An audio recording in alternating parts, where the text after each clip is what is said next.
Hello, everybody, and thank you for tuning in to the Liberty Report. With me today is Chris Rossini, our co-host. Chris, welcome to the program. Great to be with you, Dr. Paul. Very good. We want to talk about the cashless society. We have mentioned this quite a few times, I guess, over the years, but it is an important issue. And sometimes the people buy into it. Oh, this is neat. This is modern technology. I don't like all that cash to worry about, and coins aren't worth much anymore. So the cashless society and not needing to carry all that money around is a good deal. So they get tied into this and think it's a good deal. And you have to admit it is more convenient. There's no doubt about it. But it's also the downside of that. It's more convenient for the government to do what they want to do to us. The authoritarians love it. This is symbolic of an authoritarian society, and it really got rolling in the 60s and the 70s. When it was couched as Bank Secrecy Act, and then they started making recordings, but it was always tracing cash, and it was in the 70s when they limited the transfer of $10,000 or more if you were going overseas or any place. You had to have a report, but it essentially is almost down to zero now because the people who want to use large quantities of money, they have the $100 bills, and due to inflation, that's only worth $20. So it's not a very convenient thing, but there is definitely a correlation between authoritarianism and a cashless society. A lot of countries have tried this. Not too many have backed off. They're all bought into it out of this convenience. Also, this is necessary to catch criminals. There could be drug dealers out there dealing in cash. There could be some young couple might be not paying all their taxes. They might be trying to survive by having a job on the weekends and taking cash for it. And those are terrible, terrible people, so we have to catch them. But I think the main motivation for most of those who want to use it is for tax collecting.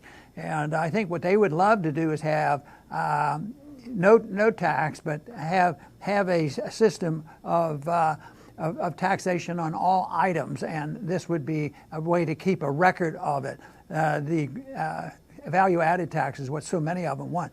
They want revenues, and they want power, they want control. They don't care about our privacy. We know that. This might be one of the last things left for a few people, and that is to work in cash. And because everything else is watched, with social media spying on us and giving all this information to the government, there's not much privacy. But if somebody goes and mows somebody's lawn and makes $100, they're a criminal if they don't report this. I remember when in Congress, I introduced legislation because the kids that were raising animals and selling at auction, and getting scholarships, and maybe if they had a good animal, a prize animal, they might collect several $1,000s for it, and I guess that still goes on. But then the government came and taxed them. I introduced legislation to make sure that they never tax them. I don't know the status of that now, but my guess is they're still trying to tax people like that. That's the whole thing. They undermine it. And then they say, well, we need to tax them. It's income. Oh, they were going to use it for school. Oh, okay. Well, now the kid doesn't have enough money for school, so we'll give them a government loan, and that's really helpful. So I'm not convinced there's any good motivation for those who love the cashless society. If it's inconvenient, and there's other ways to transact our business in the marketplace, they'll allow you to do it. Do it. But that's not what's happening. We're being forced into this, and there's going to be some resistance because there's still a significant number of people who don't have checking accounts. It always amazes me that 23% of the people still don't have banking and checking account. So there's a source of individuals that will, resist this. So they should resist it. They should resist it on the principle of liberty. It's none of their business. It's our money. We should get to spend it. Of course, those are the arguments I make for we shouldn't even have the income tax. Chris, I doubt very much if you're for this war on cash. Am I right? Oh, you're correct, Dr. Paul, because it is an authoritarian's dream. I mean, in a free society, You can trade for whatever you want. If you want to use cash and deal in cash, fine. If you don't want to use cash, that's fine too. That's what trade is. You get what you want, and another person gets what they want. But power doesn't think in these terms. They think in one size cookie cutter, one size fits all for everyone. And they're always obsessed with that. And that's why they created a monopoly called the Federal Reserve to create money.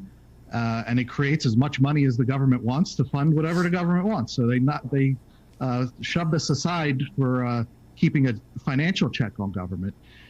And they force us to use the Fed's notes with legal tender laws. So we have to use them too. But that's not good enough anymore, being forced to use the money that they say to use. They want to now go to the next frontier, which is how we use it and what we use it for.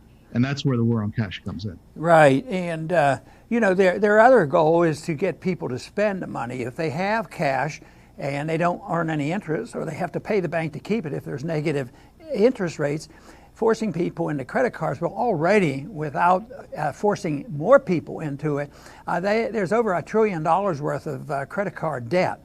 And quite frankly, I don't think that will get any more fully paid than the student loans getting paid, because there will be a default on there. But I think this would expand. But I think the government doesn't mind that. They still have control, and they're watching things, and maybe there'll be more people spending money, that people make profits, and guess what? Maybe the banks will benefit from all these transactions going through the bank. Certainly we don't benefit under this monetary policy system. We as individuals, we put money in the bank and essentially make no interest, and the banks can lend it out, and they usually make 2 or 3 or 4% on this. And if you're in the credit card loaning business, it's even more than that. So it is designed to watch the people, control the people, know exactly what's going on, but it's also is supposed to serve to protect certain special interests, whether it's the banks or the people who are selling goods and services. But it isn't based on liberty. That is the problem. So our suggestion in our title is, why don't we stop this war on drugs, and a war on cash and drugs? But the reason that it doesn't seem to work, people can be talked into all the good stuff, stopping all these criminals. But what we have to have eventually to solve all our problems is a war on authoritarianism, this control by government. What we need to do is promote the cause of liberty, and you've already mentioned it, Chris, and described how these things can be sorted out, with people making voluntary choices. But it gets more difficult when government gets bigger and bigger, and they're spending way beyond their means, and even they know there's a limit, and we do need to keep these wars going. How do we have an empire and control the oil if we don't do this? And how could you ever back off food stamps for everybody, the corporations, or the welfare benefits at home? You just can't do that. So you have to collect more revenues. And so what do we have to do? They expect us to sacrifice more of our liberty, and of course that is ongoing, and almost anything you look at, the problems we have today, it is the fact that government is too involved and we sacrifice too much liberty, the tolerance of our foreign policy. We pay for this. It doesn't do any good, and yet it comes down to the people suffering. And then we say, well, we have to spread our democracy and our freedoms. So if we go about these countries and put on sanctions, which just punishes the people and drives them into poverty in hopes that they'll do what we want, is the opposite of what we're talking about. Because if you can just get people to do things voluntarily, individuals sort of understand this. In the market that doesn't deal with the government right now, 2 individuals can make a deal pretty fast. But when you have to deal with the government and they get their cut, all of a sudden it's different. And when they're in trouble, and in spite of all the so-called grand news that we're getting, the government is in trouble because they know darn well there's no way they can pay off the debt, and there's no way they can take care of these long-term contingencies, which are massive. So therefore, they have to get every nickel and dime and squeeze it out of the people to make sure that they listen about the legal tender laws and keep this game going forever and ever. And that means the game of printing money when we need it, And all the propaganda we hear on the news, the business news, is no inflation, everything is fine. And yet, young people can't even buy a house. And many more people are living in the streets than ever. Yet the propaganda is incessant that everything is just perfect. And yet the problems they see coming means what we need is more control of the people's spending, knowing exactly what they're doing and telling them what they can do with their cash. I would suggest it would be much simpler to understand. Why don't we just get rid of the income tax and not worry about collecting all this and undermining the liberties of the people? That's a great idea, Dr. Paul. And you did touch upon a few times already that the excuse used is criminals. Well, criminals deal in cash, they use large bills, but that's really just an excuse. You can't stop criminals. They're such a tiny, small percentage of the population. We shouldn't all suffer because there's criminals. And every law the government passes, there's 10 ways around it. Criminals have imagination. You can't ban imagination. They will always find a way around it. But that's really just an excuse to get everyone else to go along. Oh, well, criminals use it. Well, criminals wear shoes too. Should we ban shoes? So it's really just an excuse. We have to think about everybody and not always be focused on what a tiny sliver of the population does to take away all of our liberties. That's the wrong way to go. You know, we're talking about this like it's a current problem, and it is a current problem, and as authoritarianism grows, these problems get much worse. But the principle of the monopolization of money is long-term. Even in the very early days of history, gold standards were manipulated and controlled by governments. That is really one of the first things they do. They have these laws that mandate it, and you don't have any choices. But when the spending gets out of control, the government takes over. They want to print money. Even when they had a gold standard, you say, can't gold take care of this? Not if the government abuses the gold standard. Look, the first 40 years of my life, we weren't even allowed to own gold in this country. It was illegal, from 1933 up to 1975. People weren't allowed to own gold. So that was an attack and a solidification of this monopoly with the legal tender law. So they insisted that we had to use paper money. They weren't saying you can't use paper money, but you had to use paper money and use their system. And then now there's going to be an attack on it. And a lot of people are thinking about it, and I think a lot about it, but I don't know how it's going to transpire. And that is the use of electronic money, even private electronic money like the cryptocurrencies. There may be an opening for this, and it might work. But just as the government could abuse and take over the gold standard and declare bankruptcy and let the people, take it less for the American people got $20 an ounce, and the government made it $35 an ounce because they knew what was coming. But if they could control and dictate the rules of the gold standard, then also the paper standard. Now paper is so precious for privacy, they have to destroy the paper currency and cash. So now the next step will be, well, maybe cryptocurrencies will provide an answer, and it is possible. But then the big question is does the government know? Have they been watching? And do they deal in this whole electronic era of cryptocurrency? My suspicion is that they know darn well what is happening, and records are made. So when I look at all those things, whether it's just cash, gold, cryptocurrencies, the bottom line is that technology can be decided in the private market. But the real problem is that when governments get too big and they don't respect individual liberty, they don't understand the principles of sound money, then these principles don't work. And they won't work as long as we permit our government to rule over us and dictate all these rules. And that's what this war on cash is all about. One step more to get rid of the cash.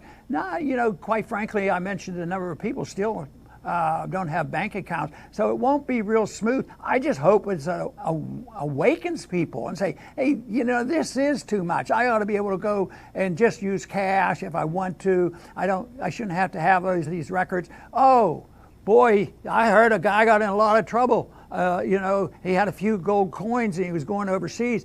And it doesn't take many gold coins to get over $10,000. Well, you can be arrested and put in prison and all these kind of things because you'd happen to carry 10 gold coins out. You don't even need 10 anymore. So this is the answer, but it's much easier.